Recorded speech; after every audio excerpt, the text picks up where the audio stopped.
Hello दोस्तों, Bharat updates channel में आपका स्वागत है।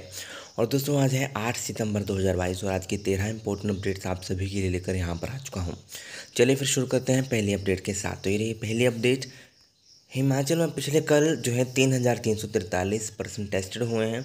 58 की रिपोर्ट जो है पॉजिटिव आई है और 96 रिकवर हुए हैं यानी कि ठीक हुए हैं। 3% जो है पेशेंट जो है एडमिट हुए हैं। 6 पेशेंट जो हैं डिस्चार्ज हुए हैं।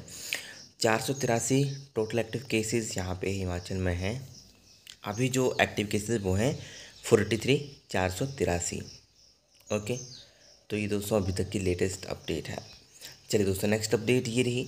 एसीएस प्रबोध का नाम दागी अधिकारियों की सूची में डालने के लिए आवेदन दायर।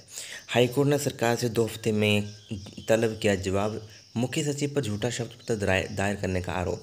मुख्य सचिव की कुर्सी के लिए बड़े अधिकारियों में छिड़ा शीत युद्ध। 350 करोड़ के आपराधिक मामले में सीबीआई ने प्रबोध सक्सेना के खिलाफ दायर की है चार्जशीट। चलिए दोस्तों नेक्स्ट अपडेट ये रही। सरकारी अफसर और कर्मी अब ABCD ग्रुप में बंटे। हिमाचल सरकार ने केंद्र और पंजाब सरकार के तर्ज पर जारी किए कार्यालय आदेश। वर्ग या श्रेणी का भेद खत्म करने के लिए जारी हुए आदेश। तो अब जो है यहाँ पर क्लास 1, 2, 3, 4 जैसे शब्द किए जाते रहे हैं और अब जो है इससे अधिकारियों और कर्मचारियों के अलग अलग वर्ग या श्रेणियां बन जाती थी। वित्त विभाग के सूत्रों के अनुसार यह आदेश लंबे समय से प्रतीक्षित थे। तो अब जो है ये भेद यहाँ पे ख़त्म कर दिया गया है। हिमाचल प्रदेश में भी पंजाब सरकार और केंद्र सरकार की तर्ज पर अब सरकारी अफसरों और कर्मियों को ABCD ग्रुप में बांट दिया गया है। क्लास 1 अधिकारी को ग्रुप A अफसर से जाना जाएगा। इसी तरह क्लास 2 को ग्रुप B अफसर, क्लास 3 को ग्रुप C और कर्मचारी और क्लास 4 को ग्रुप D कर्मचारी की श्रेणी में रखा गया है। राज्य सरकार के वित्त विभाग ने इस संबंध में अधिसूचना और कार्यालय आदेश भी जारी कर दिए हैं। इन आदेशों के अनुसार प्रदेश में अब ग्रुप A के अधिकारियों को ही राजपत्रित स्टेटस मिलेगा। नए आदेश में अब पे मैट्रिक के लेवल के अनुसार ही पदों की ग्रुपिंग होगी। इस आदेश के अनुसार ग्रुप A लेवल में 16 से लेवल 31 तक के अधिकारी शामिल होंगे। B से 11 से 15, C में 3 से 10 और ग्रुप D में 1 से 2 तक कर्मचारियों को शामिल किया जाएगा। नेक्स्ट अपडेट ये रही। नीट जेईई का CUT में 2 साल विलय नहीं। केंद्रीय शिक्षा मंत्री धर्मेंद्र प्रधान ने कहा मेडिकल के लिए राष्ट्रीय पात्रता से प्रवेश परीक्षा नीट व इंजीनियरिंग के लिए संयुक्त प्रवेश परीक्षा जेईई का विश्वविद्यालय सामान्य प्रवेश परीक्षा CUT में विलय का प्रस्ताव नहीं। अगले 2 साल तक ऐसा नहीं होगा। नेक्स्ट अपडेट ये रही। देश में बिकी एंटीबायोटिक में 47% खराब गुणवत्ता की। द लेसेंट मेडिकल जर्नल में प्रकाशित चिकित्सकीय शोध में सामने आई जानकारी। देश में निगरानी तंत्र नहीं, इन्होंने किया अध्ययन, इतनी हुई खपत। नेक्स्ट अपडेट ये रही। कैबिनेट की बैठक के में लिए गए महत्वपूर्ण फैसले। तो दोस्तों ये जो है रेलवे की भूमि पर बन सकेंगे स्कूल अस्पताल। अब 35 साल की मिल सकेगी लीज।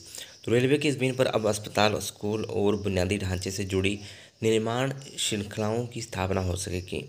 दीर्घकालिक पट्टे पर जमीन देने के लिए PM नरेंद्र मोदी की अध्यक्षता में हुई बैठक केंद्रीय कैबिनेट ने रेलवे की भूमि नीति में संशोधन को मंजूरी दे दी है। तो कैबिनेट फैसले गति शक्ति के लिए नई नीति। 14,500 स्कूलों के लिए कार्यक्रम के लिए PM श्री योजना मंजूर। 300 कार्गो टर्मिनल होंगे विकसित।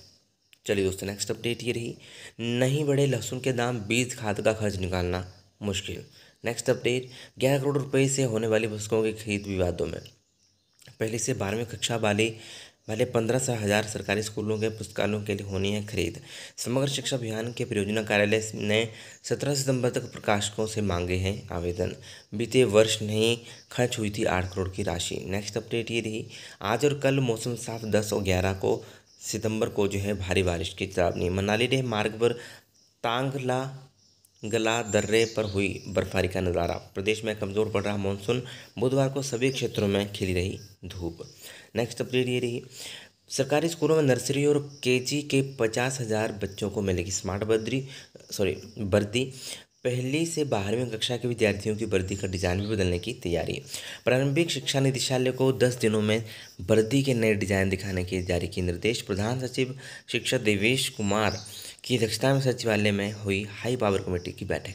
नेक्स्ट अपडेट ये रही, क्लर्क भर्ती एचपीएससी पोस्ट को 918 का 10 पदों के लिए जो है भर्ती परीक्षा का परिणाम फाइनल रिजल्ट यहाँ पे डिक्लेयर हो चुका है, ये आप इधर देख सकते हो। कल भी मैंने इसके बारे में बता दिया था। नेक्स्ट अपडेट ये रही, आईटीआई हमीरपुर में खाली रहेगी 70% सीटें। सत्र 2022-23 में केवल 30% सीटों पर ही विद्यार्थियों ने लिया दाखिला। हमीरपुर में 172 सीटें सृजित, 121 चल रही हैं खाली, महज 51 सीटें भरी हैं। 9 सितंबर से शुरू होगी स्पोर्ट एडमिशन। तो ये दोस्तों यहाँ पे अपडेट है, ये है आईटीआई हमीरपुर की। तो यहाँ पे 70% सीटें जो हैं खाली रही हैं। नेक्स्ट अपडेट ये रही, मंडी के पड्ढल मैदान में 30 सितंबर से होगी अग्निवीर भर्ती। तो यहाँ पे कुल्लू, मंडी और लाहौल स्पीति के युवा ले सकेंगे भर्ती में हिस्सा। 9 अक्टूबर तक जारी रहेगी भर्ती तैयारियों को लेकर हुई बैठक।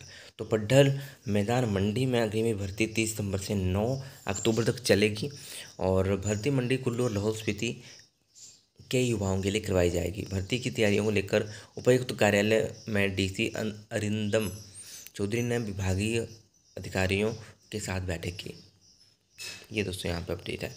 तो यही थी दोस्तों आज की इंपॉर्टेंट अपडेट्स। बाकी वीडियो अच्छी लगे तो लाइक शेयर, चैनल को सब्सक्राइब जरूर करिएगा मेरे लेटेस्ट अपडेट्स के लिए। Thank you.